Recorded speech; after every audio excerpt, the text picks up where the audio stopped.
Hello, আসসালামু আলাইকুম। আমি একটা কথা বলতে চাই, আওয়ামী লীগের কাছ থেকে আমরা কখনো প্রেরণা, কখনো হেল্প পাই নাই। কখনো আমরা কোনো আওয়ামী লীগের কোনো নেতাকর্মী বলতে পারবো না আমাদেরকে এক কাপ চা খাওয়াইছে, বা আমাদেরকে একটা স্লিপ দিচ্ছে, একটা বয়স্ক ভাতা করে দিচ্ছে, বা একটা বিধবা ভাতা করে দিচ্ছে, একটা এই গরিব মানুষদেরকে ঘর দিছে, দুয়ার দিছে। আমাদের থেকে ঘর নেই, দুয়ার নেই, আমাদেরকে কিছুই দেয় নাই। তো আমরা একটা কথা বলতাম চাই, নিরীহ মানুষ, আমরা নিরীহ পাবলিক, আমরা দেশের উন্নয়ন যে করছে আমরা তাকে চাই।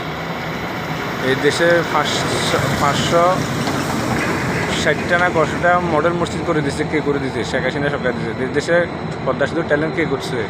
সে করছে। এই দেশে মেট্রো রেল কে এনে দিচ্ছে? সে এনে দিচ্ছে। এই দেশে পায়রা মাথা বাড়ি, সমুদ্র বন্দর করছে কে? হে করতেছে। এরপরে দুনিয়ার যত উন্নয়ন এই বাংলাদেশের ভিতরে সে করছে। তো আমি পাই নয় তার জন্য যে আমি তার বিপক্ষে যাবো, সেটা ঠিক না।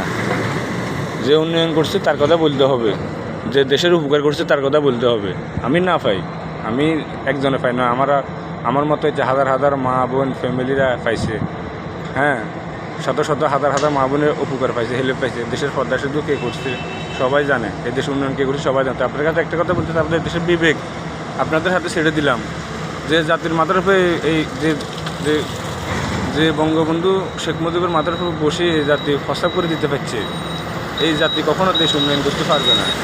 আপনাদেরকে একটা কথা মাথায় দিতে চাই, আমি মূর্খ মানুষ, এত সাদা কথা বলতে পারতাম না। আপনাদের কাছে একটাই রিকোয়েস্ট, আপনাদের বিবেক, আপনাদের শিক্ষা, আপনাদের জ্ঞান, আপনার মস্তিষ্ককে আপনি একটু ব্রেন ওয়াশ করে একটু জিনিসটা একটু ঠান্ডা মাথায় চেষ্টা করে দেখেন, আসলে জিনিসটা কি, কাজটা কি ভালো হইতেছে কিনা, আমাদের দেশের কি একটা ভালো অবস্থা হইতেছে।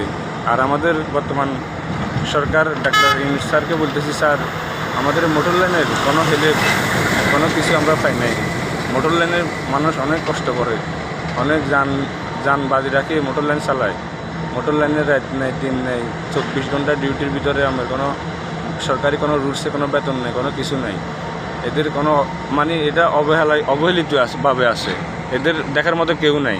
তো আমি একটা কথা বলতে চাই, স্যার আপনি আমাদের মোটর লাইনের মান উন্নয়নটা একটু বাড়া দিবেন। আমাদের মোটর লাইনের মানুষকে জায়গায় জায়গায় অপমানি হেনস্থ হইতে হয়, জায়গায় জায়গায় বেশি হইতে হয় আমাদের মোটর লাইনের মানুষরা। আর আপনার কাছে একটাই রিকোয়েস্ট, মোটর লাইনের মানুষ একদিন যদি মোটর লাইনের যদি না চলে, সারা বাংলাদেশ অচল হয়ে যায়, সারা বাংলাদেশের মানুষ খাইতে পারে না। সেই মানুষগুলো মোটর লাইনের মানুষকে ঘৃণা করে, অপমানি করে, বঞ্চিত করে, লাঞ্ছিত করে। আপনার কাছে একটাই রিকোয়েস্ট, স্যার আপনি আমাদের মোটর লাইনের বিরুদ্ধে একটা পদক্ষেপ ভালোভাবে সংস্কার করে দিবেন, এটাই আপনার কাছে আমাদের প্রত্যাশা রাখি। আসসালামু আলাইকুম স্যার।